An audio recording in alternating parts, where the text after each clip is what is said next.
안녕하세요. 신우 때문에 졸지의 시댁과 연끈은 30대 여성입니다.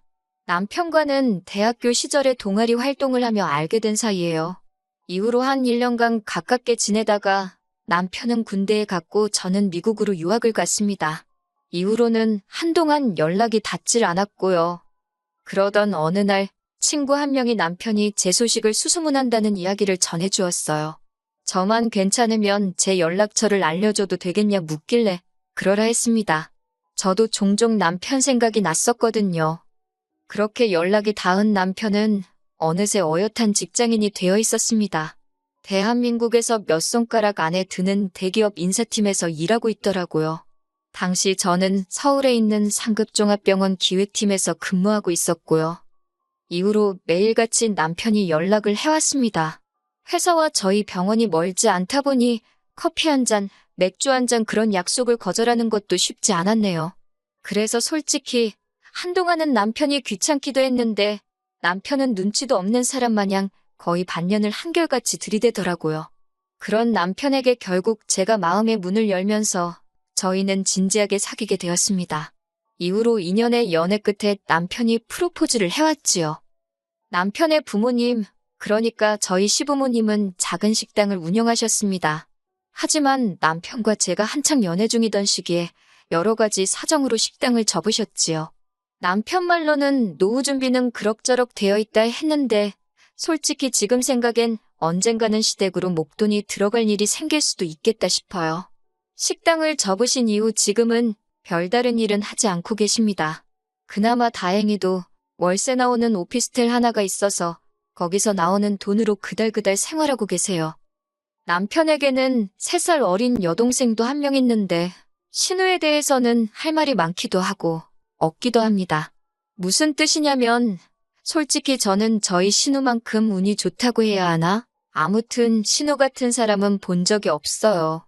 운이라고 표현하는 게 적절한지는 모르겠지만 얼굴 하나는 참 예쁘장하거든요. 남편 말로는 손을 좀 봐서 그런 거라지만 원래도 예뻤으니 성형을 해서 더 예뻐진 거 아니겠어요? 그런데 문제는 신우도 자기가 예쁜 걸 알아서인지 그 예쁜 얼굴 하나만 믿고 살았습니다. 그렇다고 정말 무슨 연예인을 할 정도는 아닌데 그래도 신우가 말하기를 자기 얼굴 정도면 차비만 들고 다녀도 밥 먹고 술 먹고 사는데 아무 지장이 없다대요. 아무튼 신우는 미래에 대한 걱정이 없는 건지 뭔가 배우려는 의지도 없고 일을 해서 돈을 벌어야겠다는 생각도 안 했습니다. 그래도 재주라고 해야 하나 곧잘 주변 남자들한테 명품 가방이나 신발 같은 걸 선물 받아 와서는 그걸 팔아서 생활비는 충당을 하더라고요. 그러다 사정이 여의치 않을 때는 어머님 아버님한테 손을 벌리는 듯 했고요. 솔직히 신우가 저한테 돈을 빌려달라고 한 것도 아니니 제가 나설 자리는 아니었겠지만 옆에서 보고 있자니 참으로 딱하고 황당하더라고요. 가족 중 누구 한 명 제대로 신우한테 정신 차리고 살라 소리를 안 하는 게요. 그렇다고 올케인 제가 그 말을 대신 할 수도 없잖아요? 여러 가지로 불쌍한 인생이다 생각하고 관심을 끊고 살려고 했네요. 그런데 공도 구르는 재주가 있다더니 지난 가을이었습니다. 하루는 뜬금없이 신우가 시집을 가겠다 하더라고요. 그제서야 남편이 하는 말이 자기는 벌써 밖에서 한번 만나봤다는데 결혼하겠다는 남자가 너무 괜찮은 사람이더랍니다. 사업을 하는 남잔데 듣자 하니 남자 쪽 부모도 꽤나 돈 좀 있는 것 같다면서 자기 여동생이지만 어떻게 그런 사람을 꼬셨는지 재주도 좋다고 그러더라고요. 같은 여자로서 그런 신우를 질투했냐고 물으신다면 전혀요. 오히려 진심으로 잘됐다. 이참에 어머님 아버님도 한시름 놓으시겠다고만 생각했네요. 하지만 얼마 지나지 않아서 신우가 남자에게 거짓말을 하고 있다는 사실을 알게 되었습니다. 하루는 신우가 술에 떡이 되게 취해서 저희 집에 찾아왔어요. 그리고는 한다는 말이 너무 힘들다며 엉엉 울더라고요. 철딱선이 없는 아가씨인 건 알았지만 갑자기 이렇게 찾아와서 주정을 부릴 정도면 어지간히 속상한 일이 있었는가 보다 싶어서 일단 남편이랑 같이 신우 이야기를 들어주었어요. 그런데 듣다 보니 가관이더라고요. 남자랑 처음 만나게 된 게 술자리인데 남자가 자기한테 관심을 많이 보이더래요. 그래서 잘 보이고 싶은 마음에 어디 여대를 나와서 지금 병원에서 근무한다고 그랬답니다. 알고 보니 대충 제가 했던 대학 이야기나 직장생활 이야기에 자기 멋대로 살을 붙여서 거짓말을 했더라고요. 그런데 며칠 전 남자 부모를 만나고 왔는데 그 부모도 대학이나 직장을 또 물어보더랍니다. 부모님은 뭐 하시는지, 돈은 얼마나 모아뒀는지 그런 것도요. 자기 거짓말이 눈덩이처럼 불어났다며 힘들어 죽겠다 하는데 달리 해줄 말도 없고 그저 신우가 딱하고 큰일 났다 싶었지요. 신우 이야기를 하다 보니 다시 기억 하나가 떠오르는데 사실 저도 남편과 결혼할 때 양가 부모님의 축하만 받은 건 아니었어요. 저희 친정 부모님께선 사위감인 제 남편은 너무 마음에 드는데 사돈 될 사람들이 영 별로라며 아들 하나 대기업 다닌다고 목에 힘주는 꼴이 기가 차신다고요. 저희 부모님 입장에서 그런 말이 나올 만도 했던 게 어떻게든 조금이라도 더 도와주고 싶어 하셨던 친정부모님과 달리 시부모님께서는 지들 둘이 좋아서 하는 결혼에 부모가 뭐 도와줄 게 있냐며 둘이 알아서 하라고 하셨거든요. 그러면서도 받을 건 받아야겠다며 저한테 말도 안 되는 예단을 요구하셨고요. 당연히 저희 친정에선 난리가 났고 급기야 남편을 불러다 이 결혼은 허락 못한다 하셨습니다. 저도 친정부모님이 반대하는 결혼은 할 생각이 없었기에 남편에게 헤어지자 했었고요. 그러자 남편이 그 길로 저를 데리고 어머님 아버님을 찾아가 아들 팔아 장사하냐고 덤비더라고요. 저 없으면 자기도 살 이유가 없다면서 결국 어머님 아버님이 저와 저희 부모님한테 미안하다 하시면서 상황은 일단락되었습니다. 그리고 기왕 말이 나와서 말인데 남편이 저보다 연봉이 한 1,000만 원 정도 많은 건 사실이에요. 시간이 지나면 그 차이가 더 커질 수도 있겠지요. 하지만 일단 제 경우 병원이라는 데가 웬만하면 잘릴 일이 없어요. 게다가 친정이 경제적으로 유복한 편이거든요. 그래서 이래저래 따져보면 제가 손해면 손해지 절대로 남편이 손해보는 결혼은 아니었는데 그래도 어찌됐건 남편이 나서면서 양가 어른들도 한풀 꺾이셨고 이후로 저희 부부는 알콩달콩 잘 살고 있어요. 아무튼 저는 솔직히 신우가 자기가 한 거짓말을 감당하지 못하고 헤어지지 않을까 싶었어요. 그런데 이게 웬걸 얼마 전 신우가 상견례를 하기로 했답니다. 신우가 하는 말이 자기가 알아봤는데 일단 식만 올리고 나면 학벌이나 직장 속인 걸로는 이혼하기도 쉽지 않다고 하더래요. 솔직히 이때는 황당하기도 하고 신우가 좀 무섭기까지 하더라고요. 그렇지만 제가 무슨 정의의 사도도 아니고 신우의 결혼에 관해서는 실오라기 하나 얽히고 싶은 마음이 없었기 때문에 알아서 하겠거니 하고 내버려두는 쪽을 택했습니다. 신우의 상견례 날 신우가 저더러 같이 나가달랍니다. 학교나 병원 이야기가 나왔을 때 자기가 말실수라도 하면 어쩌냐고 저더러 옆에 있어달래요. 저는 그건 못한다 했습니다. 그렇게 하면 어찌 보면 공범이 되는 건데 제가 아가씨가 거짓말하고 다니는 것까지야 어떻게 막을 수가 없지만 그걸 도와줄 수는 없는 거라고요. 이것 때문에 저 시부모님한테 정말 욕을 바가지로 얻어먹었습니다.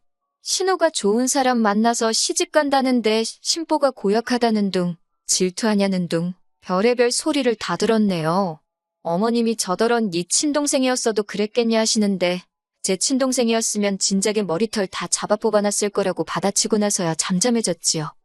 이후로 신우의 결혼이 어떻게 진행되고 있는지 아예 관심을 끊었습니다. 제가 솔직히 나설 자리도 아니고 하니 식을 올리기로 하면 청첩장이 나올 것이고 그러면 참석해서 축하나 해주면 되지. 그렇게 생각하자 했지요. 그런데 하루는 신우가 다급하게 연락을 해왔습니다. 저희 병원에는 직원들에 한해서 소개로 오는 가족이나 지인들에게 60%의 병원비를 할인해주는 제도가 있어요. 예전에 어머님도 한번 혜택을 보셨기 때문에 남편은 물론이고 시댁 식구들 모두 그런 제도가 있다는 걸 알고 있지요. 그런데 신우가 갑자기 그걸 이야기하면서 자기 시어머니 되실 분이 저희 병원으로 가고 있다는 겁니다. 다른 병원에서 백내장 수술을 하기로 하셨는데 자기가 아무 생각 없이 그 병원 너무 비싸다며 그 혜택 이야기를 했다는 거예요.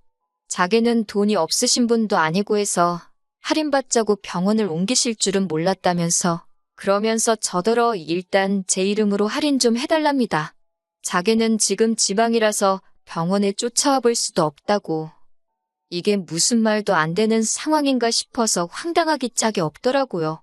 무엇보다 그 두 번의 혜택 중 이미 한 번은 연초에 쓴 상태였고 남은 한 번은 저희 이모가 쓰기로 되어 있었어요.